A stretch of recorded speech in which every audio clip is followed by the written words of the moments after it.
How to change the short press button function on your Galaxy Watch 7, this one right here, whether it's going to go to the previous screen or show recent apps here. From the clock face view mode here, simply swipe up going like this. Then you can go to the settings. And once in the settings here, you'll go down to the part that says buttons and gestures.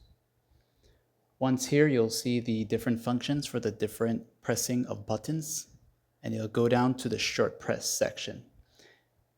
Once you go here, you can choose between going to the previous screen or show recent app. And again, it's this button here, the one without the orange highlight, that will be your short press button. So when I press this now, it'll take me back to the previous screen, or I can have it go into the recent app view mode. So that's where you would go to do this, and like and sub.